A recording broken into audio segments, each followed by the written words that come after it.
नमस्कार दोस्तों, decode exam में आप सभी का स्वागत है। आज की क्लास में हम लोग डिस्कस करने वाले हैं RO GS मॉक टेस्ट 49, जिसमें कि 35 प्रश्न होंगे। ये प्रश्न हिंदी और इंग्लिश दोनों माध्यम में दिए गए हैं और ये प्रश्न आपके आने वाली परीक्षाओं के लिए बहुत ही महत्वपूर्ण है, चाहे वो RO की परीक्षा हो, चाहे UPPCS की परीक्षा हो या फिर BO की परीक्षा हो। तो चलिए आज की क्लास को स्टार्ट करते हैं मेरे साथ ऐश्वर्या सिंह के साथ। आज की क्लास को स्टार्ट करने से पहले मैं थोड़ी सी इंफॉर्मेशन आप लोगों को दे दूं फाउंडेशन कोर्स की, जो कि डिकोड एग्जाम आप लोगों के लिए लेकर आया है। इस फाउंडेशन कोर्स में एंटायर RO के सिलेबस को कवर किया गया है थ्रू वीडियो लेक्चर्स। यहाँ पर आपको नोट्स PDF की फॉर्मेट में प्रोवाइड की जाएगी, आपको टेस्ट सीरीज प्रोवाइड की जाएगी, जहां पर आप देख सकते हैं कि आपकी परफॉर्मेंस कैसी है, तैयारी कैसी है, और आपको टेलीग्राम ग्रुप पे ज्वाइन कराया जाएगा, जहां पर अगर किसी भी तरीके का डाउट होता है तो आप फैकल्टी के साथ डिस्कस कर सकते हैं। अगर इस कोर्स से रिलेटेड आपको कोई भी इंफॉर्मेशन चाहिए तो आप इस नंबर पर व्हाट्सएप करिए, यहाँ पर आपको सारी डिटेल प्रोवाइड करा दी जाएगी। डिकोड एग्जाम आप लोगों के लिए हिंदी की पुस्तक भी लेकर आया है, जो कि आप ऑनलाइन साइट पे जाकर ऑर्डर कर सकते हैं, फ्लिपकार्ट पे, अमेजोन पे, या फिर आप अपने नियरेस्ट बुक स्टोर पे जाकर इस पुस्तक को खरीद सकते हैं। इस हिंदी की पुस्तक में एंटायर हिंदी सिलेबस को कवर किया गया है, तो एक बार इसको गो थ्रू जरूर करिए। तो चलिए आज की क्लास का हम पहला प्रश्न देखते हैं। पहला प्रश्न हिंदी और इंग्लिश माध्यम में दिया गया है। जो भी आज पहली बार क्लास कर रहे हैं, जो भी स्टूडेंट्स, मैं उनको बता दूं, हर प्रश्न के साथ हम कुछ और प्रश्नों को डिस्कस करते हैं जो कि परीक्षा की दृष्टि से महत्वपूर्ण हैं। जैसे पहले प्रश्न को हम डिस्कस करेंगे, लेकिन यहाँ पर कुछ और जो महत्वपूर्ण प्रश्न इससे बन सकते हैं, हम उसको भी डिस्कस करेंगे। तो अगर आपको क्लास अच्छी लगेगी तो आप क्लास को लाइक जरूर करिएगा। आधुनिक भारतीय इतिहास की निम्नलिखित घटनाओं को पहले से बाद के क्रम में व्यवस्थित कीजिए। इसको क्रोनोलॉजिकल ऑर्डर में अरेंज करना है। तो प्रथम आंग्ला मराठा युद्ध, बक्सर का युद्ध, इलाहाबाद की द्वितीय संधि की बात कही गई है। तो आप लोगों को याद होगा कि अगर हम फर्स्ट बैटल ऑफ प्लासी की बात करते हैं, जो प्लासी का युद्ध है, तो वो कब हुआ है? 1757 में हुआ है। ठीक है, 1757 में प्लासी के युद्ध के बाद बक्सर का युद्ध हुआ है 1764 में, जिसको कि एक निर्णायक युद्ध भी कहते हैं। क्यों? क्योंकि यहाँ पे ट्रीटी ऑफ इलाहाबाद साइन हुई थी।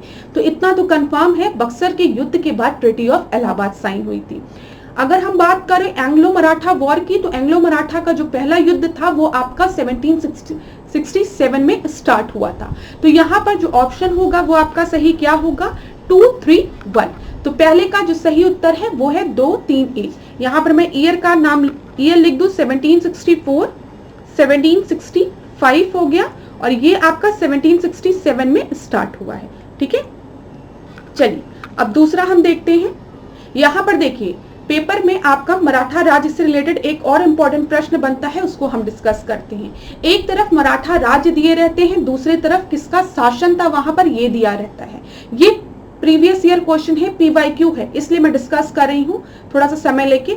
जब हम बड़ौदा की बात करते हैं तो बड़ौदा में किसका शासन था? गायकवाड़ का शासन था। ठीक है, नागपुर की बात करते हैं तो नागपुर में भोसले का।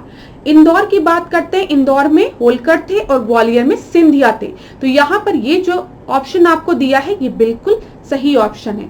जिसको इस प्रश्न का सही उत्तर आता था, बहुत ही बढ़िया, बहुत अच्छी बात है। लेकिन जिसको इस प्रश्न का उत्तर नहीं आता था वो स्क्रीनशॉट ले लीजिएगा और एक बार इसको तैयार कर लीजिएगा। ठीक है, क्योंकि इस तरीके का प्रश्न पेपर में बन सकता है। अब देखिए, मराठा एम्पायर की अगर हम बात करें तो इस तरीके का भी प्रश्न बनता है। ध्यान से सुनिएगा, पहला प्रश्न जो बनता है वो बनता है कि अष्टप्रधान को किसने अपॉइंट किया था? तो अष्टप्रधान शिवाजी द्वारा अपॉइंट किए जाते थे। ठीक है, अब यहाँ पर दूसरा प्रश्न जो बनता है वो इस तरीके से बनता है।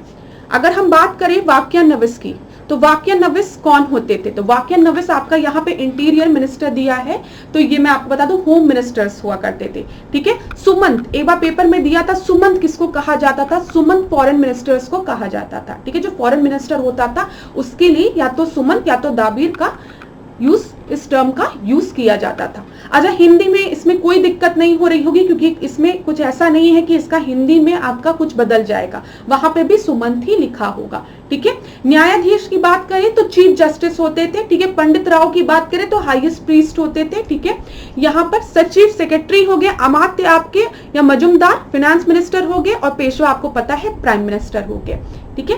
एक और प्रश्न जो पेपर में बनता है वो इस तरीके से बनता है कि शिवाजी ने किसको सुमंत के रूप में अपॉइंट किया था, या फिर शिवाजी ने किसको वाक्यानविश के रूप में अपॉइंट किया था। तो यहाँ पर जो ऑफिस होल्डर हैं ये शिवाजी के समय के दिए गए हैं, तो एक बार इसको भी गो थ्रू कर लीजिएगा। अभी तक इस तरीके का प्रश्न नहीं बना है, लेकिन इस तरीके से भी प्रश्न बन सकता है। जो मैंने आपको बताया अष्ट प्रधान वाला प्रश्न बनता है, या फिर डेजिग्नेशन कि ये जो टाइटल्स हैं वो किस डेजिग्नेशन को इंडिकेट करते हैं। जैसे वाक्यानविश आपके होम मिनिस्टर होते हैं, सुमन आपके क्या होते हैं, फॉरेन मिनिस्टर्स होते हैं। ठीक है, चलिए अगला प्रश्न हम देखते हैं। दूसरा प्रश्न ये इंडियन नेशनल कांग्रेस से रिलेटेड है। भारतीय राष्ट्रीय कांग्रेस के पहले अधिवेशन में निम्नलिखित में से कौन सा प्रस्ताव पारित नहीं किया गया था। हमेशा इन प्रश्नों को ढंग से पढ़ा करिए। एक बहुत बड़ा ब्लंडर हो जाता है पेपर में जब हम एक शब्द नहीं को नहीं पढ़ते हैं।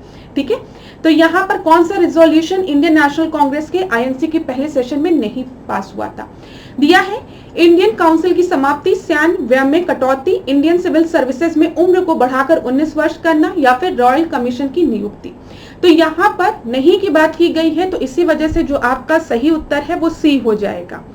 इंडियन सिविल सर्विसेज में उम्र को बढ़ाकर 19 वर्ष करना नहीं, उम्र को 19 वर्ष से बढ़ाकर 23 वर्ष करने की बात कही गई थी। ठीक है, ये 19 से 23 करने की बात कही गई थी, और कहा गया था कि जो आपका इंडियन सिविल सर्विसेज का जो एग्जाम है वो इंग्लैंड में भी हो, साथ ही साथ भारत में भी हो। तो यहाँ पर सी आपका सही है।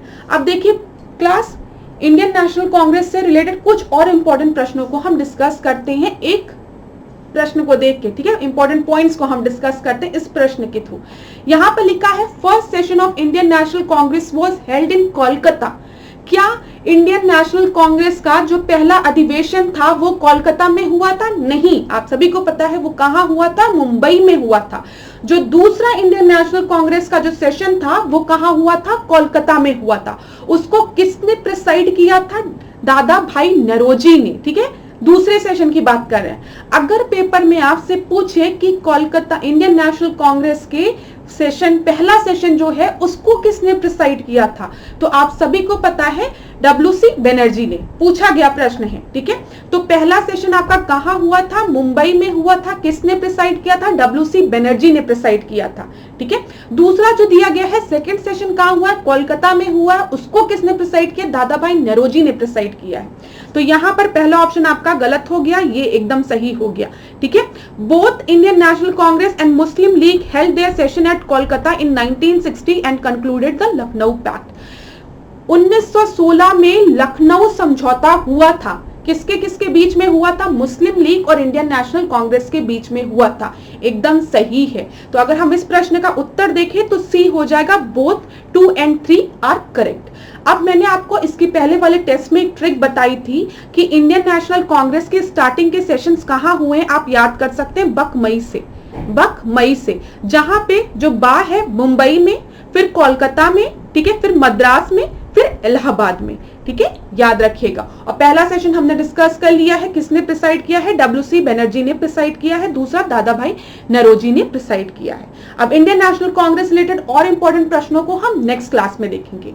तीसरा प्रश्न देखिए, ब्रिटिश कालीन भू राजस्व की महलवाड़ी व्यवस्था निम्नलिखित में से कितने प्रतिशत भूमि पर लागू थी। ठीक है, महलवाड़ी सिस्टम की बात की गई है और बोला गया है जो लैंड रेवेन्यू सिस्टम था ये was applicable to which of the following percentage of the land. 30%, 19%, 51% या इनमें से कोई नहीं। तो यहाँ पे मैं आपको बता दूं, यहाँ पर सही उत्तर हो जाएगा 30%। जो थर्ड का सही उत्तर है वो है 30%। ठीक है, अब देखिए क्लास, यहाँ पर और किस तरीके का प्रश्न बनता है। लैंड रेवेन्यू सिस्टम की बात करते हैं तो मेनली हम परमानेंट सेटलमेंट की बात करते हैं, स्थायी बंदोबस्त की बात करते हैं। परमानेंट सेटलमेंट को स्थायी बंदोबस्त कह रहे हैं। रैयतवाड़ी की बात करते हैं और महलवाड़ी सिस्टम की बात करते हैं। ठीक है, परमानेंट सेटलमेंट को, स्थायी जो व्यवस्था थी उसको किसने लागू किया था, लॉर्ड कॉर्नवालिस ने लागू किया था। ठीक है, कब, 1793 में, और मेनली बंगाल रीजन में इसको लागू किया गया था। जब हम रैयतवाड़ी की बात करते हैं तो थॉमस मुनरो का आप नाम याद रखेंगे। और महालवाड़ी की जब हम बात करेंगे तो विलियम बेंटिक का नाम रखेंगे। ये भी पेपर में पूछा गया प्रश्न है।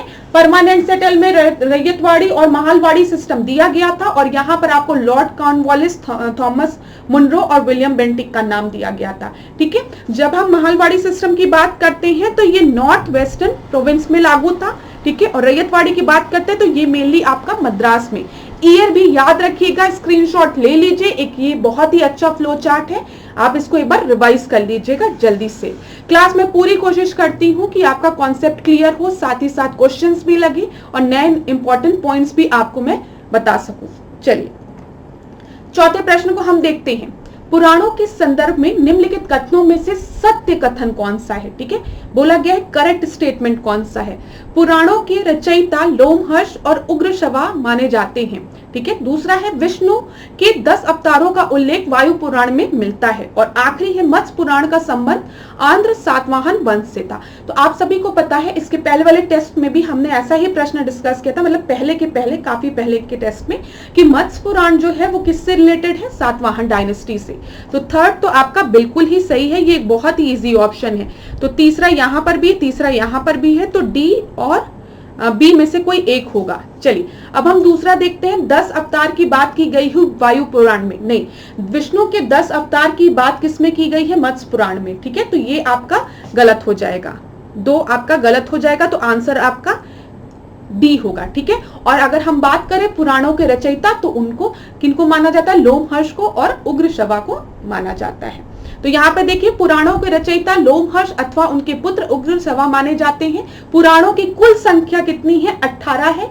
विष्णु के 10 अवतारों का उल्लेख मत्स्य पुराण में मिलता है। ठीक है, यहाँ पे याद रखिएगा जो मैंने आपको बताया, मत्स्य पुराण में मिलता है। ठीक है, और यहाँ पर आपका वायु पुराण दिया गया था और मत्स्य पुराण का संबंध किससे है? सातवाहन डायनेस्टी से।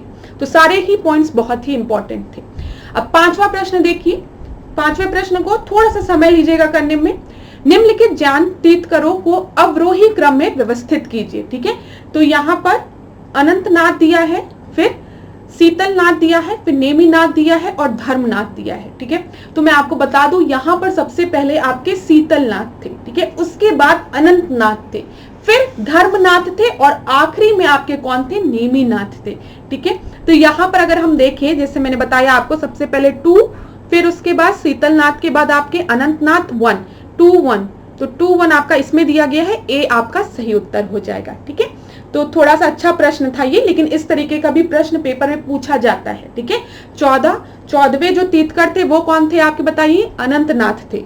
चलिए अब देखिए यहाँ पर इसका स्क्रीनशॉट ले लीजिएगा, जरूर से लीजिएगा क्लास। यहाँ पर एक तरीके का और प्रश्न बनता है, क्या आपका प्रश्न बनता है, मैं आपको बता दूं, तीर्थंकर से जो प्रश्न बनता है, तीर्थंकर से प्रश्न ये बनता है कि जो आपके तीर्थंकर है उनको कौन सा सिंबल इंडिकेट करता है। जैसे महावीर स्वामी के लिए सिंह, ठीक है, पार्श्वनाथ के लिए सर्प, नेमिनाथ जी के लिए शंख।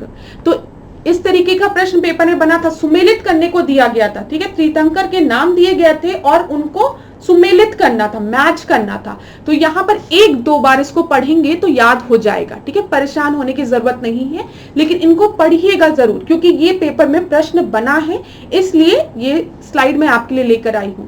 इसका स्क्रीनशॉट जरूर ले लीजिए। ठीक है, चलिए 6वें प्रश्न को हम देखते हैं। सल्तनत कालीन प्रशासन के संदर्भ में निम्नलिखित कथनों में से सही कथन को चुनिए। ठीक है, एडमिनिस्ट्रेशन की बात की गई है। पहला दिया गया, दिल्ली सल्तनत में जल बेड़े के प्रधान को अमीर ए बहर कहा जाता था। ठीक है, दूसरा दिया गया, सल्तनत कालीन राज्य धर्म सत्तात्मक राज्य था। तो यहाँ पर मैं आपको बता दूं दोनों ही आपका सही है। ठीक है, जो स्टेट रिलीजन था वो आपका रूलिंग स्टेट का जो रिलीजन था, जो रूल करता था, उसी का रिलीजन स्टेट रिलीजन माना जाता था। और यहाँ पर जो जल बेड़े के जो प्रधान होते थे उनको अमीर बहर कहा जाता था। तो दोनों ही स्टेटमेंट आपका सही है। 6th का आपका जो सही उत्तर है वो क्या है? सी। ठीक है, 6वें का सी आपका सही उत्तर है। चलिए 7वें प्रश्न को अब हम देखते हैं। यहाँ पर सूची 1 दिया गया है, सूची 2 दिया गया है। एक तरफ संत के नाम दिए गए हैं, दूसरी तरफ संप्रदाय दिया गया है। तो थोड़ा सा समय लीजिए। क्लास फिर मैं एक बात को रिपीट करूंगी जो कि मैं हर क्लास में रिपीट करती हूँ। अगर आपको ये लगता है कि मैम की स्पीड बहुत फास्ट है, मैम बिल्कुल भी टाइम नहीं देती है क्वेश्चन को सॉल्व करने का, तो आप एक काम क्या करिए, वीडियो को पॉज करके आंसर दे लिया करिए, फिर एक्सप्लेनेशन को देखा करिए, ठीक है। लेकिन परेशान बिल्कुल भी होने की जरूरत नहीं है। इस पूरे टेस्ट सीरीज का मेन पर्पस यही है कि आप लोगों से मैक्सिमम क्वेश्चन सॉल्व कराया जा सके, ठीक है, और हम इस तरीके से प्रश्नों को सॉल्व कराएं कि ज्यादातर क्वेश्चन आपके एग्जाम में फंसे भी यहाँ से, ठीक है। पेपर ना मैंने डिजाइन किया है ना आपने डिजाइन किया, हम लोगों को बिल्कुल भी नहीं पता कि पेपर में किस तरीके के प्रश्न आएंगे, ठीक है, मतलब कौन से प्रश्न आएंगे, लेकिन हम थोड़ा सा अंदाजा लगा सकते हैं ना कि इस तरीके के प्रश्न पेपर में बनते हैं तो आ सकते हैं, तो हम उन्हीं टॉपिक्स को कवर करते हैं और उन्हीं टॉपिक्स से रिलेटेड जो और इम्पोर्टेंट प्रश्न बनते हैं मैं डिस्कस कर लेती हूँ, जो भी मुझे उस समय याद आता है, ठीक है। तो यहाँ पर देखिए इस तरीके का प्रश्न है, यहाँ पर संत दिया है, संप्रदाय दिया है, तो चलिए इसको सॉल्व करते हैं। अभी तक आप लोग ने आंसर दे लिया होगा। जब हम रामानुजाचार्य की बात करते हैं तो वो किससे रिलेटेड है बताइए, वो आपके श्री संप्रदाय से रिलेटेड है। तो ए का फोर्थ आपके बी में भी दिया गया है और डी में भी दिया गया है। चलिए माधवचार्य की जब हम बात करते हैं तो माधवचार्य आपके किस चीज से रिलेटेड है, ब्रह्म संप्रदाय से, तो बी का थर्ड आपका यहाँ दिया गया है। और देखते हैं हम वल्लभचार्य की जब हम बात करते हैं तो वल्लभचार्य आपके रुद्र संप्रदाय, और निम्बाकाचार्य की अगर हम बात करते हैं तो वो आपके सनक संप्रदाय। तो यहाँ पर आपका कौन सा सही हो जाएगा, डी का फर्स्ट यहाँ पर, तो बी आपका सही उत्तर है। 7th का बी जो है वो करेक्ट उत्तर है। अब देखिए पेपर में इस तरीके से प्रश्न बन सकता है या फिर प्रश्न इस तरीके से भी बन सकता है, संप्रदाय के नाम दिए रहे और दर्शन का नाम दिया रहे। जैसे श्री संप्रदाय की जब हम बात करेंगे तो विशिष्ट द्वैतवाद, ठीक है, ब्रह्म संप्रदाय की जब हम बात करेंगे तो द्वैतवाद, ठीक है, रुद्र संप्रदाय की शुद्ध द्वैतवाद, ठीक है, सनकादि संप्रदाय की द्वैतवाद और रुद्र संप्रदाय की शुद्ध द्वैतवाद। इस तरीके से प्रश्न बन सकता है, सुमेलित करने को दे सकता है संप्रदाय और दर्शन, या फिर पेपर में प्रश्न बन सकता है दर्शन दिया रहे और प्रवर्तक दिया रहे, ठीक है, जैसे विशिष्ट द्वैतवाद, ये तो पूछा गया, ये प्रीवियस ईयर का प्रश्न है। एक तरफ आपके दिए गए थे दर्शन दिए गए थे, जैसे विशिष्ट द्वैतवाद रामानुजाचार्य, ठीक है, द्वैतवाद माधवचार्य, शुद्ध द्वैतवाद विष्णु स्वामी, ठीक है, द्वैतवाद निम्बकाचार्य और यहाँ पे शुद्ध द्वैतवाद वल्लभचार्य, ठीक है। तो ये याद रखिएगा, इस तरीके का भी पेपर में प्रश्न बना था, प्रवर्तक दिए गए थे और दर्शन दिए गया था। इसका स्क्रीनशॉट जरूर लीजिए, पेपर में यहाँ से प्रश्न बना है और पूरी संभावना है कि आगे भी प्रश्न बनेंगे। ऐसे प्रश्नों को हम लोगों को बिल्कुल भी गलत नहीं करना है, ये एकदम टारगेट बनाकर चलिए। जो भी प्रीवियस ईयर का क्वेश्चन अगर फंस रहा है डायरेक्टली इनडायरेक्टली पेपर में, तो उसको तो बिल्कुल भी गलत नहीं करना है। उसको गलत करने का मतलब अपने सिलेक्शन को जानबूझ के रोकना। 8वां प्रश्न देखते हैं, यहाँ पर राष्ट्रीय उद्यान दिया गया है और राज्य दिया गया है। नेशनल पार्क से रिलेटेड प्रश्न पेपर में बनता ही है, ठीक है, अगर नहीं बनेगा हो सकता है एक साल ना पूछे दूसरी साल पूछ ले, ठीक है, तो बनता है। अब यहाँ पर हम देखते हैं, जब हम बात करते हैं नेशनल पार्क की, तो सबसे पहले यहाँ पर देखिए कौन सा नेशनल पार्क आपका होगा। जब हम महावीर हरीना राष्ट्रीय उद्यान की बात की गई है, ठीक है, फिर उसके बाद कालसेरा दिया गया है, गुगामल दिया गया है और खीर गंगा दी गई है। तो इसको ध्यान से देखिए क्लास। यहाँ पर सबसे पहले जब हम महावीर की बात करते हैं तो ये तेलंगाना में ही है, ठीक है, कालेसर की बात हम जब करते हैं तो ये हरियाणा में ही है, गुगामल महाराष्ट्र में ही है और खीर गंगा आपका हिमाचल प्रदेश में ही है। तो यहाँ पे 1 2 3 4 एकदम सही है और आपका 8th का सी ऑप्शन जो है वो सही हो जाएगा। 9वें प्रश्न को हम देखते हैं, निम्नलिखित में से कौन सी फसल खरीफ ऋतु की नहीं है, मतलब कौन सी खरीफ फसल नहीं है, जूट, बरसीम, सनई या फिर बाजरा। तो मैं आपको बता दूं यहाँ पर खरीफ फसल आपकी बरसीम नहीं है, ये आपकी एक राबी फसल है। और इसके पहले की क्लास में मैंने आपको बताया था, आप ऐसे याद रख सकते हैं रोम और काजोल करके, ठीक है, जो वैसे लोगों को याद रहता है, इसमें कोई ट्रिक बताने की जरूरत नहीं है, लेकिन अगर बाई चांस आपको नहीं याद रहता है तो आज के बाद नहीं भूलेगा। जब भी हम राबी फसल की बात करते हैं तो उसकी बुआई कब करते हैं, अक्टूबर में, और इसको काटते कब है, मार्च में, ठीक है, मार्च के समय में। और जब हम खारिफ की बात करते हैं तो खारिफ की आपकी बुआई कब करते हैं, जून जुलाई में करते हैं और इसको कब काटते हैं, अक्टूबर में। तो ठीक है, रोम और काजोल से आप याद रख सकते हैं। तो यहाँ पर देखिए जब हम बरसीन की बात करते हैं तो ये एक रबी ऋतु की फसल है, ठीक है। अरहर, जूट, कपास, मूंग, लोबिया, मूंगफली, सोयाबीन, तिल, ये सब आपकी क्या है, ये सब आपकी बताइए खरीफ फसलें हैं। चलिए 10वें प्रश्न को हम देखते हैं, निम्नलिखित में से कौन सा युग्म सुमेलित नहीं है। क्रॉप दिया गया है, डिजीज दिया गया है। तो यहाँ पर देखिए जब भी हम मक्का की बात करते हैं तो यहाँ पे सीड झुलसा दिया गया है, ठीक है। यहाँ पर मूंगफली को दिया गया चारकोल रोड, एकदम ठीक है। तिल की बात करें तो फाइल लोडिंग, एकदम सही है। मटर की बात करें तो बुकनी, ये भी सही है। यहाँ पर आपका जो ये सीड झुलसा दिया गया ये मक्का से रिलेटेड नहीं है, ठीक है, ये आपका गलत है। ये किससे रिलेटेड है आपका, ये आपका धान से रिलेटेड है। तो 10th का आपका सही उत्तर क्या था, ए था, ठीक है। 11वें प्रश्न को हम देखते हैं, जनगणना से रिलेटेड प्रश्न है, सेंसस से रिलेटेड प्रश्न है। पहले की भी क्लास में मैंने आपको बताया है जो सेंसस है वो लास्ट समय के लिए बिल्कुल भी मत छोड़िए। रोज थोड़ा थोड़ा इससे रिलेटेड प्रश्नों को आप जब पढ़ते चलोगे ना तो पेपर में अपीयर होने के पहले एक टेंशन नहीं रहेगी। लोग क्या करते हैं एकदम लास्ट में सेंसस पढ़ेंगे, नहीं, एक दिन पहले बहुत घबराहट होती है, आप उसको नहीं रिवाइज कर पाओगे। जब आप अगर पहली बार देखोगे तो और पैनिक कर जाओगे और बार बार दिमाग में यही आएगा कि अरे अगर फंस गया क्वेश्चन तो तब तो फिर नंबर कट जाएंगे। तो इससे अच्छा जैसे मैं आपको हर क्लास में एक एक दो दो तीन तीन प्रश्न सेंसस से रिलेटेड कराती हूँ, उसको सॉल्व किया करो और एक बार रिवाइज किया करो, आराम से तैयार हो जाएगा, कोई भी टेंशन नहीं होगी। और इतना फैक्चुअल डेटा होते हैं किसी को भी नहीं याद रहते हैं, मुझे खुद नहीं याद रहता कभी भी। मुझे सेंसस को एक बार देखना पड़ता है, गो थ्रू करना पड़ता है जब मैं उसको पढ़ाती हूँ। तो किसको याद रहेगा यार कहाँ पर कितनी लिटरेसी है, कहाँ पर कितना है, इतने नंबर्स नहीं याद रहते, बहुत रेयर होते हैं, ठीक है। तो बिल्कुल भी पैनिक करने की जरूरत नहीं है। अब यहाँ पर देखते हैं फॉल्स स्टेटमेंट बोला है, असत्य कथन की बात कही है, ठीक है। यहाँ पर बोला है शहरी लिंगानुपात 949 और ग्रामीण लिंगानुपात 929 है। फिर है शहरी शिशु लिंगानुपात 1913 है, ठीक है। तो यहाँ पर मैं आपको बता दूं दोनों ही स्टेटमेंट आपके सही हैं। सी आपका सही उत्तर है, both the statements are correct.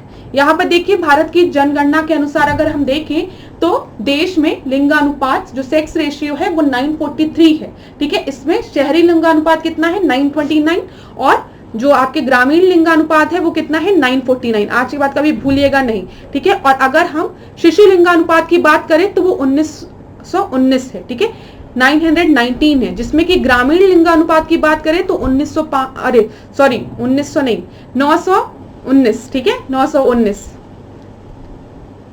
ये याद रखिएगा। और ग्रामीण की अगर हम बात करें तो ये 905 और ये 913।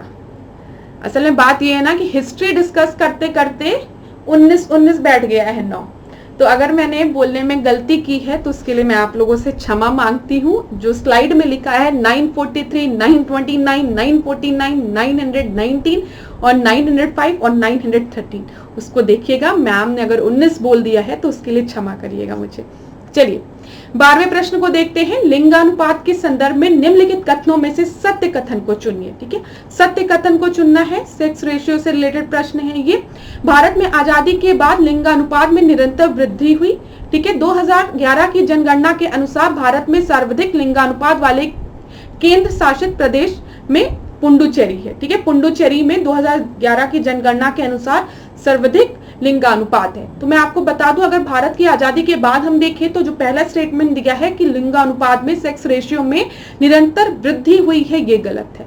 निरंतर वृद्धि नहीं हुई है, कुछ समय डिक्रीज भी हुआ था। तो पहला स्टेटमेंट आपका गलत है, लेकिन दूसरा स्टेटमेंट आपका बिल्कुल ही सही है, ठीक है। तो यहाँ पर आपका सही उत्तर क्या हो जाएगा, बी आपका सही उत्तर हो जाएगा, ठीक है। वर्ष 2021 से 1941 तक, ठीक है, और वर्ष 1961 से 1971 और वर्ष 1991 में इसमें ऋणात्मक वृद्धि हुई थी, ठीक है। आपको दिख रहा है ऋणात्मक वृद्धि हुई थी, मतलब माइनस में, ठीक है। चलिए, और केंद्र प्रशासित प्रदेशों की अगर हम बात करें तो इसमें आपका पुडुचेरी हाईएस्ट पे है। 13 प्रश्न को हम देखते हैं, उपनिषद का फारसी में अनुवाद किस मुगल सम्राट के शासन काल में हुआ था। तो उपनिषद की बात करें तो इसको किस मुगल मतलब कब पर्शियन उसमें कन्वर्ट किया गया था, मतलब इसको ट्रांसलेट किया गया था। तो यहाँ पर आपका सही उत्तर हो जाएगा क्या, जहांगीर के समय, ठीक है। 13 का सी आपका सही। और इसको किसने किया था इसका ट्रांसलेशन, दारा सिकों ने, ये भी पता होगा। अरे सॉरी क्लास, शाहजहां के समय ना, शाहजहां के समय, फिर गलती हो गई छोटी सी, शाहजहां के समय। देखिए ये है ना यहाँ पर, ठीक है, अकबर के बाद यहाँ पर शाहजहां, जहांगीर के बाद अकबर, अकबर के बाद शाहजहां। चलिए, तो यहां पर आपका सही उत्तर क्या हो जाएगा, ए, शाहजहां। और आपको पता है दाराशिकोह ने इसका फारसी अनुवाद जो किया था उसका नाम क्या है, अनुवाद सिर्फ ए अकबर। चलिए 14 प्रश्न को अब हम देखते हैं। उत्तरी गोलार्ध में व्यापारिक पवनों की दिशा होती है, ठीक है। In the northern hemisphere direction क्या होता है, ट्रेड विंड्स का, ये पूछा गया है। तो यहाँ पर इसको हम एक फिगर के थ्रू समझेंगे। इस प्रश्न का जो सही उत्तर है वो है नॉर्थ ईस्ट से साउथ वेस्ट की तरफ, उत्तर पूर्व से दक्षिण पश्चिम की तरफ। यहाँ पर इसको देखिए आप, यहाँ पर आपका सही उत्तर जो था वो आपका क्या था, बी था, बी आपका सही उत्तर था, ठीक है। अब देखिए ये आपकी क्या है, ट्रेड विंड है, ट्रेड विंड आपको दिख रहा है इधर, ठीक है, इधर ये ट्रेड विंड है, ये आपका सदर्न हेमिस्फीयर है इस तरफ, और इधर आपका नदर्न हेमिस्फीयर है, ठीक है।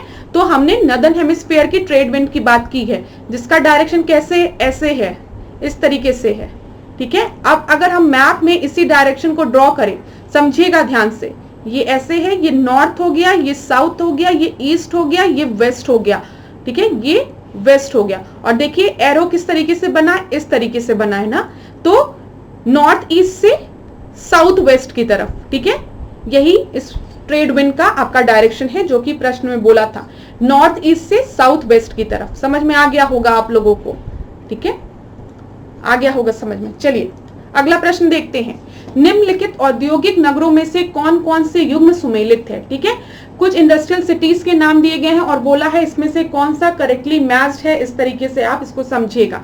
यहाँ पे हार्मोनियस वो दिया गया है, बस आप समझिए करेक्ट कौन कौन सा है, ठीक है। पहला आपको दिया गया है वेना, फिर यहाँ पे कांच उद्योग दिया गया है, वेनिस दिया गया है, डेयरी उद्योग, ठीक है, सेंटियागो जलपोत निर्माण उद्योग जिसको कि शिप बिल्डिंग भी कहते हैं, ठीक है। फिर आपका प्लाईमाउथ दिया गया है, प्लाईमाउथ जहां पे जलयान निर्माण उद्योग बोला गया है, शिप बिल्डिंग इंडस्ट्री यहां पर भी बोला गया है। तो यहां पर वेना की जब हम बात करते हैं, वेना में ग्लास इंडस्ट्री है, एकदम सही है। प्लाईमाउथ की बात करें तो यहाँ पे शिप बिल्डिंग इंडस्ट्री है, बिल्कुल सही है। तो यहाँ पर जो सही उत्तर हो जाएगा वो सी हो जाएगा, 1 और 4 आर करेक्ट, ठीक है। सेंटियागो की बात करें तो सेंटियागो जो है वो चिली की राजधानी है, और सेंटियागो आपके यहाँ पर शराब के लिए फेमस है, ठीक है, लिकर के लिए फेमस है, ठीक है। प्लाईमाउथ की बात करें तो ये आपके किसमें, कहाँ पे है, ये यूएसए में है, ठीक है। और यहाँ पर जलयान निर्माण होता है, शिप बिल्डिंग होती है, जो कि मैंने आपको बता दिया। कांच उद्योग की अगर हम बात करें तो वेनिस, जो कि इटली का प्रमुख औद्योगिक शहर है, यहाँ पर कांच निर्माण का कार्य होता है, ठीक है। और वेना की बात करें, जो वेना है वो ऑस्ट्रेलिया में है, ऑस्ट्रेलिया की राजधानी है, और यहाँ पर भी कांच उद्योग के लिए फेमस है। तो इतनी चीजें क्लियर हो गई आपको। चलिए अगला प्रश्न हम देखते हैं, 16वां प्रश्न। भारत के संदर्भ में निम्नलिखित चट्टानों को उनकी उत्पत्ति के आधार पर अवरोही क्रम में व्यवस्थित करिए और कौन सा विकल्प सही रूप में व्यवस्थित है इसको बताना है। तो यहाँ पे आर्कियन, धारवाड़, कटप्पा दिया गया है, ठीक है। तो मैं आपको बता दूं, सबसे पहले आर्कियन है, फिर धारवाड़ है, फिर कटप्पा है, ठीक है। तो यहाँ पर डी ऑप्शन आपका जो है वो सही है, 16 का डी सही है। अब देखिए क्लास एक किस तरीके से, आर्कियन है, धारवाड़ है, कटप्पा है, विंध्यन है, गोंडवाना है, ठीक है। इस तरीके से आप याद रख सकते हैं, आर्कियन, धारवाड़, कटप्पा, विंध्यन, गोंडवाना। जिसमें कि पेपर में प्रश्न पूछता है कि कोल कहाँ पर, कोयला कहाँ मिलता है, तो गोंडवाना रेंज में मिलता है ना। मिनरल्स कहाँ मिलते हैं, विंध्यन रेंज में मिलते हैं, अरे इधर धारवाड़ रेंज में मिलते हैं। ये सब चीजें याद रखिएगा, पेपर में पूछा जाता है, इसलिए मैंने आपको बताया, ठीक है। चलिए 17 प्रश्न को अब हम देखते हैं। भारत के पश्चिमी तटीय मैदान क्षेत्रों को उत्तर से दक्षिण की ओर में व्यवस्थित कीजिए, ठीक है। अब ये क्या बोला है आपसे, जो यहाँ पर आपके जो पेनिनसुलर रीजन है, यहाँ पे जो वेस्टर्न रीजन है, ठीक है, वेस्टर्न कोस्टल प्लेन की बात की गई है, वहां पे इसको नॉर्थ टू साउथ अरेंज करना है। तो कोंकण, कन्नड़, मालाबार, कोंकण, कन्नड़, मालाबार और उसके ऊपर काठियावाड़। तो सबसे पहले काठियावाड़ होगा, तो एक हो गया, फिर कोंकण हो गया, फिर कन्नड़ हो गया, फिर मालाबार हो गया। 17 का डी जो है वो आपका सही उत्तर है। यहां पर देख लीजिए, सबसे पहले आपको काठियावाड़ दिख रहा है, सबसे ऊपर देखो ये कच्छ है, इधर गुजरात है, गल्फ ऑफ कच्छ, फिर उसके नीचे देखो काठियावाड़ रीजन है, ठीक है, फिर कोंकण कोस्ट है, ठीक है, फिर इधर कन्नड़ है, इधर कन्नड़ है, ठीक है, और इधर फिर मालाबार रेंज हो गई। ये याद रखिएगा, पेपर में पूछा जाता प्रश्न है, पूछा जाता है, इसलिए आपसे डिस्कस कर रहे हैं। इसी तरीके से जब हम ईस्टर्न इसमें आएंगे यहां पर, तो आपको दिख रहा है उत्कल कोस्ट, ठीक है, फिर आंध्र कोस्ट है ये, फिर ये कोरोमंडल कोस्ट है। ये भी आपको अरेंज करने के लिए पेपर में पूछा जा सकता है, ठीक है। और यहां पर पूछा जाता है कि ये वेस्टर्न घाट और ईस्टर्न घाट का जो मीटिंग पॉइंट है, वेस्टर्न घाट और ईस्टर्न घाट जहां पर आकर मिलते हैं, तो नीलगिरी हिल्स पे आकर मिलते हैं। ये भी चीज आप याद रखिएगा। चलिए 18 प्रश्न को हम देखते हैं। भारत में निर्माणाधीन परमाणु रिएक्टर के संदर्भ में सूची 1 और सूची 2 दी गई है, इसको सुमेलित करना है। एक तरफ परमाणु संयंत्र दिए गए हैं, दूसरी तरफ राज्य दिया गया है। तो गोरखपुर न्यूक्लियर प्लांट देख के लोग बड़े खुश होंगे कि उत्तर प्रदेश है। गोरखपुर तो उत्तर प्रदेश में है, हमको पता है, लेकिन उत्तर प्रदेश आपके ऑप्शन में दिया ही नहीं है राज्य में, ठीक है। जो गोरखपुर न्यूक्लियर पावर प्लांट है वो कहां पर है? हरियाणा में है। ए का सेकंड यहां पर दिया गया है, ठीक है। अगर हम बात करें तो चुटका की अगर हम बात करें या फिर मीठी वृद्धि की अगर हम बात करें तो ये कहां पर है? ये गुजरात में है। तो सी का थर्ड, तो यहां पर जो आपका सही उत्तर हो जाएगा वो सी हो जाएगा, ठीक है। चुटका की बात करें तो चुटका मध्य प्रदेश में है, और हरिपुर की बात करें तो ये कहां पर है? वेस्ट बंगाल में है। तो यहां पर आपका सही उत्तर क्या हो जाएगा? सी हो जाएगा। चलिए अगला प्रश्न अब हम देखते हैं, 19वां प्रश्न। निम्नलिखित में से किसने भारतीय संविधान को बार्गेनिंग फेडरलिज्म की संज्ञा दी है? तो बार्गेनिंग फेडरलिज्म की संज्ञा किसने दी है? बार्गेनिंग फेडरलिज्म की संज्ञा दी है मॉरिस जोन्स ने, ठीक है। 19 का आपका सही उत्तर होगा डी। ये पेपर में पूछा गया प्रश्न है, याद रखिएगा। अब यहाँ पर इसी प्रश्न से रिलेटेड कुछ और चीजों को हम डिस्कस करते हैं, ध्यान दीजिएगा। जब बार्गेनिंग फेडरलिज्म की बात करेंगे तो मॉरिस जोन्स का नाम आप याद रखेंगे, ठीक है। जब हम केसी विलर को कहेंगे तो केसी विलर ने भारतीय संविधान को क्वाजी फेडरल कहा है। क्या कहा है? मैं इंग्लिश में भी लिख दूं, क्वाजी फेडरल। किसने? केसी विलर ने। ये भी सॉरी यहाँ पे आई है ये, ठीक है, this is I, quasi federal, ठीक है। क्वाजी फेडरल किसने कहा है? केसी विलर ने। इसी तरीके से ग्रेनविल ऑस्टिन ने कोऑपरेटिव फेडरलिज्म कहा है। कि क्या कहा है? कोऑपरेटिव। इसको भी मैं लिख देती हूं ताकि इंग्लिश वालों को भी दिक्कत ना हो। पूरी कोशिश करती हूं कि हिंदी माध्यम और इंग्लिश माध्यम दोनों माध्यम के स्टूडेंट्स को दिक्कत ना हो, लेकिन अगर कोई दिक्कत तब भी रह जाती तो उसके लिए माफ करिएगा। तो ग्रेनविल ऑस्टिन ने कोऑपरेटिव फेडरलिज्म की संज्ञा दी है। इसी तरीके से आइवर जेनिंग्स ने क्या कहा है? Federation with a centralising tendency. क्या? Federalism, federation with a centralising tendency. तो याद रखिएगा, ये भी पेपर में पूछा गया प्रश्न है। आप इस व्याख्या को पढ़ेंगे, इस व्याख्या में सब चीज लिखी है, ठीक है। तो यहां से भी आप देख सकते हैं, ये पूछा गया प्रश्न है इसलिए मैंने आपको बताया है। 20वें प्रश्न को देखते हैं हम। विधिक अनुदान के संदर्भ में निम्नलिखित कथनों में से असत्य कथन को बताइए, ठीक है। यह अनुदान अनुच्छेद 275 के अंतर्गत दिया जाता है। यहाँ पे किसकी बात की गई है? विधिक अनुदान की बात की गई है। यह अनुदान भारत की आकस्मिकता निधि पर भारित होता है। तो यहाँ पे दोनों ही स्टेटमेंट आपके गलत है, ना एक सही है ना दो सही है। अब क्यों नहीं सही है? देखिए 275 की जब हम बात करते हैं तो आर्टिकल 275 ग्रांट्स की बात करता है, ठीक है। और ये जब हम बात करते हैं विधिक अनुदान की बात करते हैं तो विधिक अनुदान आपके आकस्मिकता निधि से नहीं मिलता है, कॉन्टिजेंसी फंड से नहीं मिलता है, कंसोलिडेटेड फंड से मिलता है। तो इसको हिंदी में हम देखते हैं, विधिक अनुदान संसद द्वारा राज्यों को आवश्यकता अनुसार दिया जाता है, ठीक है। अनुच्छेद 275 के तहत राज्यों को अनुदान प्रोवाइड किया जाता है। ये आपका ग्रांट्स की बात की जा रही है, ठीक है। ये ग्रांटिंग की बात की जा रही है। और अगर हम बात करें यहाँ पर, यह अनुदान वित्त आयोग की अनुशंसा पर दिया जाता है और यह अनुदान भारत की संचित निधि पर, जिसको कि मैं कंसोलिडेटेड फंड की बात कर रही हूँ, ठीक है। तो कंसोलिडेटेड फंड के थ्रू मिलता है, ना कि कॉन्टिजेंसी फंड के थ्रू मिलता है। तो यहां पर आप ये याद रखिएगा। यहां पर देखिए, एक मिनट, इसको ये जो दिया गया है यहां पर आपका, ये ग्रांट्स की बात की गई है ना, तो ग्रांट्स की बात किस में की गई है? 275 में की गई है, और यहाँ पर आर्टिकल 275 ही लिखा है। आपका जो सही उत्तर है वो आपका क्या है? आपका सही उत्तर यहाँ पर बी है, ठीक है। समझ में आ गया? ये चीज जो यहाँ पर गलती थी वो आपको समझ में आ गई होगी। तो बी आपका सही उत्तर है, और यहाँ पे कॉन्टिजेंसी फंड नहीं, कंसोलिडेटेड फंड होगा, ठीक है, संचित निधि होगी जिसको हिंदी में कहते हैं। तो बी आपका सही उत्तर है। चलिए 21वें प्रश्न को देखते हैं। निम्नलिखित में से कौन सा मूल कर्तव्य नहीं है? फंडामेंटल ड्यूटी से रिलेटेड है। देश की रक्षा व सेवा करना, ठीक है। फिर उसके बाद building a sense of harmony and equal brotherhood.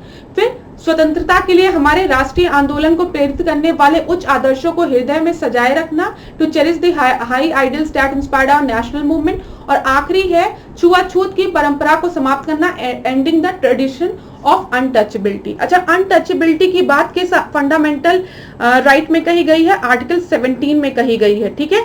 ये हमारे फंडामेंटल ड्यूटीज में इसके बारे में नहीं मेंशन्ड है, तो डी हो जाएगा। अब मैंने आपको बताया है कि फंडामेंटल ड्यूटीज से रिलेटेड कौन कौन से प्रश्न बनते हैं। किस कमिटी के रिकमेंडेशन में फंडामेंटल ड्यूटीज को ऐड किया गया था? स्वर्ण सिंह कमिटी के रिकमेंडेशन में। फंडामेंटल ड्यूटी को किस अमेंडमेंट के थ्रू ऐड किया गया था? 42nd कॉन्स्टिट्यूशनल अमेंडमेंट के थ्रू, ठीक है। जब फंडामेंटल ड्यूटीज को हमारे संविधान में ऐड किया गया था तो उस समय कितनी हमारी फंडामेंटल ड्यूटीज थी? 10 फंडामेंटल ड्यूटीज थी। अभी कितनी फंडामेंटल ड्यूटीज है? 11 फंडामेंटल ड्यूटीज है। क्यों? क्योंकि एक फंडामेंटल ड्यूटीज को 86th कॉन्स्टिट्यूशनल अमेंडमेंट के थ्रू हमारे संविधान में और ऐड किया गया, फंडामेंटल ड्यूटीज में और ऐड किया गया, और अभी टोटल 11 है, जो कि राइट टू एजुकेशन से रिलेटेड है, ठीक है। इतनी चीजें याद रखिएगा दिमाग में। और फंडामेंटल ड्यूटीज आपके किस आर्टिकल में दी गई है? तो 51A में। बस इससे ज्यादा प्रश्न नहीं पूछेगा। 22वें प्रश्न को हम देखते हैं। निम्नलिखित में से कौन सा युग्म सही है? ठीक है, विच of the following pair is correctly matched. तो यहाँ पे कुछ आर्टिकल्स दिए गए हैं, आर्टिकल 83, 85, 87, 88, ठीक है। तो इसमें से जो आर्टिकल 85 है वो आपका सही है, ठीक है। अनुच्छेद 85 सही है, जिसमें राष्ट्रपति द्वारा संसद सत्र, सत्वासन और विघटन की बात कही गई है। Session dissolution of parliament by the president. तो इस प्रश्न का जो सही उत्तर है वो क्या है? बी आपका सही उत्तर है। चलिए अगले प्रश्न को हम देखते हैं। यहाँ पर फैक्ट्स से रिलेटेड प्रश्न है, और बोला गया है जो आपके facts are soluble in water. जो वासाएं होती हैं वो जल में घुलनशील होती हैं। दूसरा दिया गया इनमें ऑक्सीजन की मात्रा अत्यधिक पाई जाती है। और तीसरा दिया गया अधिकांश जंतु वासाएं संतृप्त होती हैं, ठीक है। तो मैं आपको बता दूं, जो फैट्स होते हैं दे आर वाटर सॉल्युबल, ठीक है। इनमें ऑक्सीजन की मात्रा अत्यधिक पाई जाती है। तो फैट्स जो होते हैं वो उसमें कार्बन, हाइड्रोजन और ऑक्सीजन होता है, जिसमें कार्बन और हाइड्रोजन की मात्रा अत्यधिक उसमें पाई जाती है, ऑक्सीजन की थोड़ी मात्रा पाई जाती है। तो 2 आपका गलत हो गया। तो यहाँ पर आपका सही ऑप्शन क्या होगा? 1 और 3। अधिकांश जंतुओं में फैट्स होते हैं, ठीक है। मोस्ट फैट्स आर सैचुरेटेड, ठीक है, ये चीज याद रखिएगा। तो 23वें का जो सही उत्तर है वो क्या है? सी।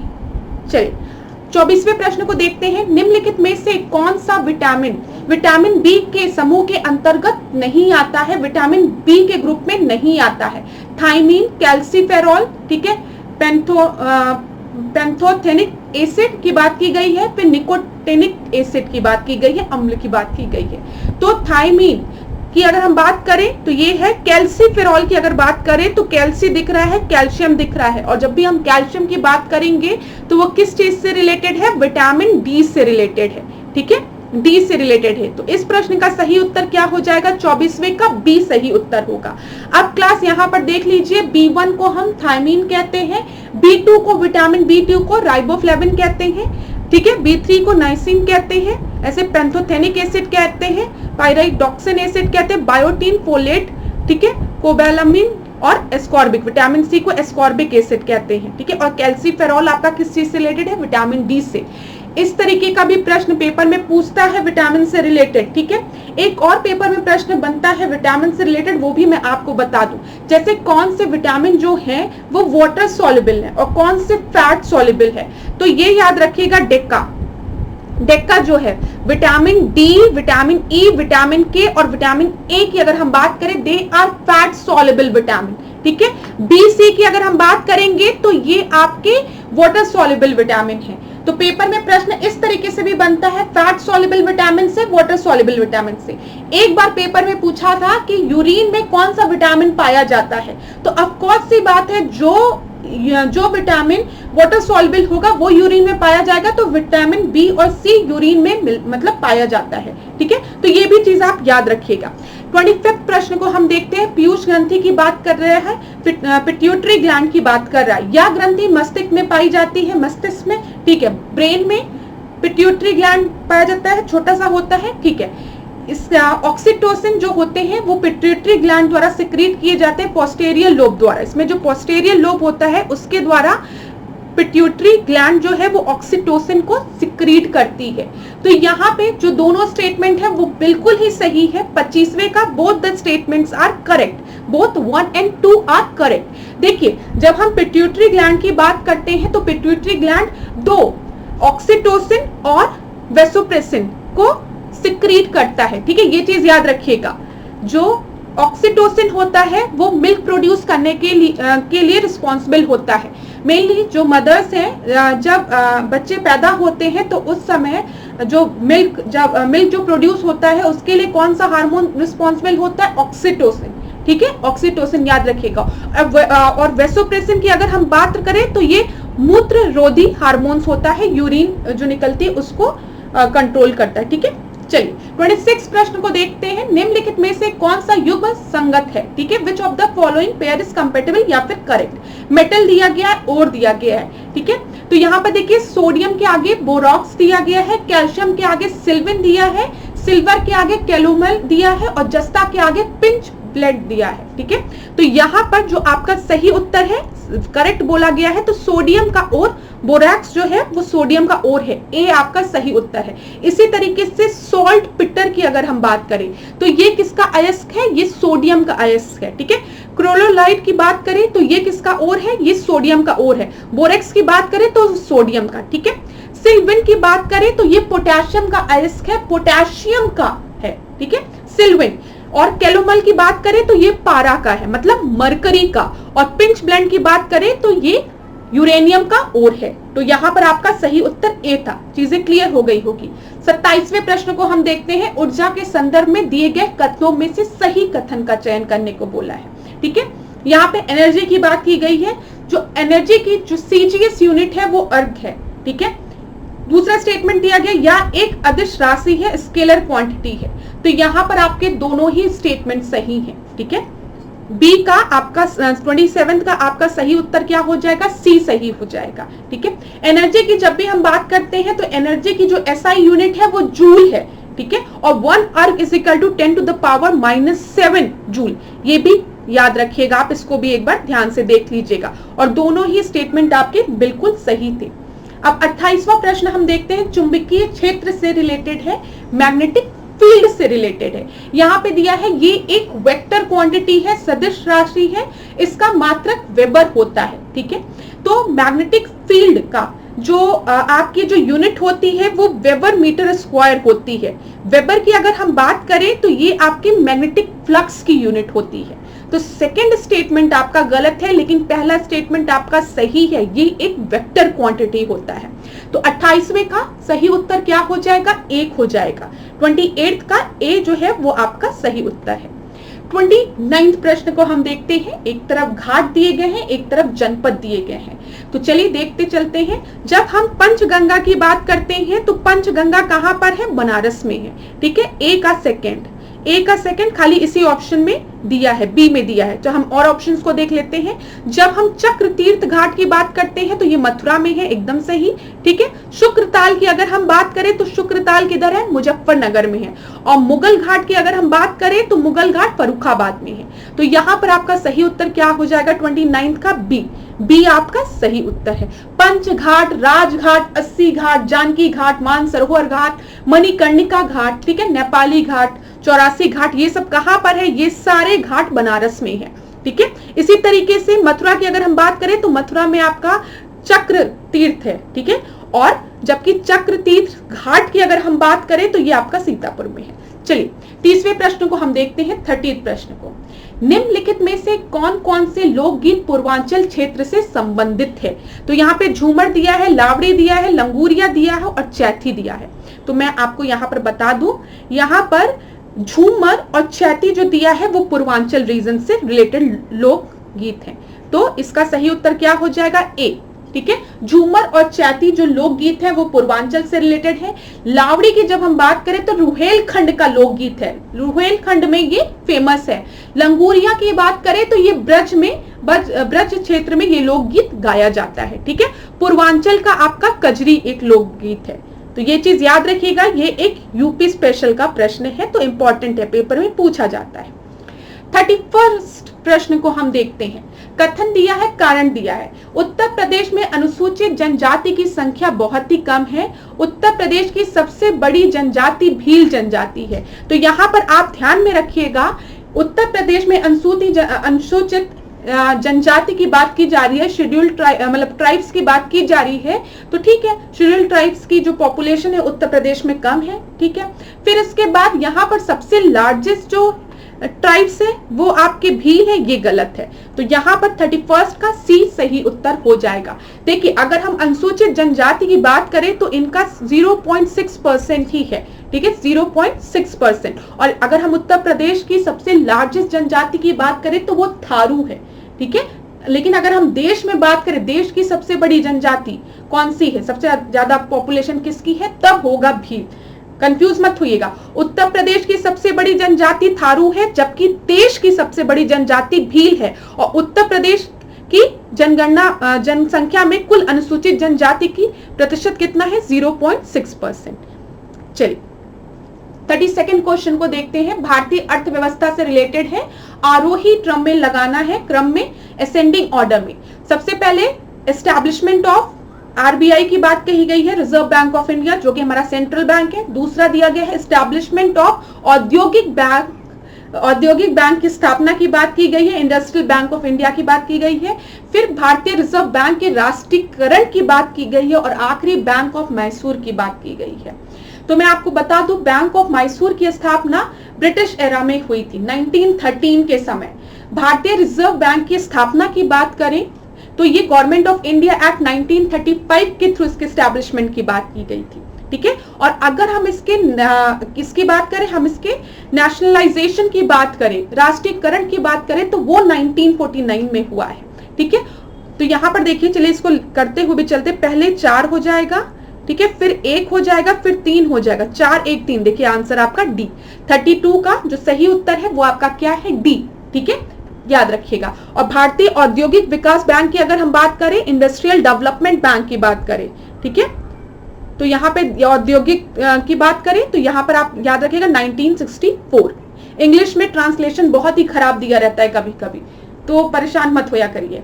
33 की बात करते हैं, निम्नलिखित में से मैं आपको सही ट्रांसलेशन बता देती हूँ। वैसे 33 की बात करते हैं, निम्नलिखित में से कौन सा युग्म असंगत है, ठीक है, मतलब इनकरेक्टली मैच्ड है बोला गया है। नेहरू रोजगार योजना 1989, राष्ट्रीय मातृत्व लाभ योजना 1990, जवाहर ग्राम समृद्धि योजना 1999 और अंत्योदय योजना 2000। तो यहाँ पर नेहरू एम्प्लॉयमेंट प्लान 1989 एकदम सही है, जवाहर ग्राम समृद्धि योजना 1999 ये भी सही है, अंत्योदय योजना ये भी सही है 2000। लेकिन नेशनल मदरहुड बेनिफिट प्लान, राष्ट्रीय मातृत्व लाभ योजना की बात करें तो ये आपका कब आया है, 1995 में। तो बी आपका सही उत्तर हो जाएगा। यहाँ पे क्या बोला गया था, इनकरेक्ट, तो बी हो जाएगा। 34 प्रश्न को हम देखते हैं, बहुत ही इंपॉर्टेंट है, मिनरल से रिलेटेड, माइन से रिलेटेड प्रश्न पेपर में बनते हैं। मैंने बताया है आपको, एक तरफ यूरेनियम खान दी गई है, दूसरी तरफ कंट्रीज दिए गए हैं, ठीक है। तो यहाँ पर देखिए, सिगाल लेक जो है वो नाम्बिया दिया गया है, ओलंपिक डैम ऑस्ट्रेलिया दिया गया है, ठीक है, इनकाई जो है कजाकिस्तान दिया गया है, सुमेर जो है वो नाइजर दिया गया है। तो मैं आपको बता दूं यहाँ पे ओलंपिक डैम ऑस्ट्रेलिया सही है, इनकाई कजाकिस्तान सही है, सुमेर जो है वो नाइजर में है, लेकिन सिगाल लेक जो है वो नाम्बिया में नहीं, वो कहां पर है, वो आपका है कनाडा में, ठीक है, कनाडा में है ये। तो ए आपका सही उत्तर हो जाएगा। आज की क्लास का आखिरी प्रश्न, पूंजीगत प्राप्तियों से सरकार की देयताओं में वृद्धि होती है, ठीक है, capital receipt increases the liabilities of the government. आयकर पूंजीगत प्राप्तियों के अंतर्गत आता है, income tax come under the capital receipt. देखिए क्लास, लायबिलिटी और दो चीज होती है ना, लायबिलिटी और एसेट क्या होता है, ठीक है। तो देखिए जब भी हम लायबिलिटी की बात करते हैं तो लायबिलिटी क्या है, आपने अपने दोस्त से 100 रुपए 200 रुपए उधार लिए या कुछ पैसे आपने उससे लिए, तो अब कुछ आपकी लायबिलिटी होती है कि आपको कुछ समय बाद उसको वो पैसे वापस करने हैं, ठीक है। या फिर आपने अपने दोस्त से किसी भी प्रकार की मदद ली, तो आपकी भी एक लायबिलिटी होती है ना कि समय आने पे आप भी उसकी मदद करें। समझ में आ रहा है, जब हम किसी से कोई चीज ले रहे हैं तो हमारी भी कुछ लायबिलिटी हो रही है, ठीक है, कि हम भी उसको कुछ ऑफर करें, तो ये लायबिलिटी इस तरीके से आप समझ सकते हैं। तो capital receipt increases the liability of the government, ठीक है, लायबिलिटी बढ़ाती है। Income tax comes under the capital receipt, नहीं, income tax comes under the revenue receipt, ठीक है। तो यहाँ पर आपका क्या हो जाएगा, ए आपका सही है, बट आर जो है वो आपका फॉल्स है, ठीक है, ये चीज याद रखिएगा। पूंजीगत प्राप्तियों वे प्राप्तियां होती हैं जिनमें सरकार की परिसंपत्तियां जो होती है वो कम हो जाती है और सरकार को देयताओं में वृद्धि होती है, लायबिलिटीज में वृद्धि होती है, ठीक है। आयकर राजस्व प्राप्तियों का हिस्सा है, ये याद रखिएगा। चलिए क्लास, तो इतनी चीज हो गई। तो थैंक यू सो मच, आपको आज का सेशन अच्छा लगा होगा। अगर किसी भी क्वेश्चन में आपको डाउट हो रहा हो, ठीक है, या फिर नहीं समझ में आया हो, तो आप मुझे जरूर बताइएगा, ठीक है। और क्लास अगर अच्छी लगी हो तो इसको लाइक करना, शेयर करना मत भूलिए। नेक्स्ट क्लास में हम लोग मिलेंगे फिर 35 प्रश्नों के साथ। इन 35 प्रश्नों के साथ हम कई और मुख्य पॉइंट्स को भी डिस्कस करते हैं जो कि परीक्षा की दृष्टि से बहुत ही इंपॉर्टेंट होता है, ठीक है। तो आप ये मत सोचा करिए कि इतनी देर में हमने खाली 35 प्रश्नों को डिस्कस किया, हमने कई प्रश्नों को और डिस्कस किया है। अगर आप क्लास को बहुत अच्छे से देख रहे होंगे तो आपको ये बात समझ में आ रही होगी। तो धन्यवाद। इसी तरीके से मेरे साथ ऐश्वर्या सिंह के साथ डिकोड एग्जाम के साथ बने रहिए, खूब पढ़िए, खूब आगे बढ़िए। धन्यवाद।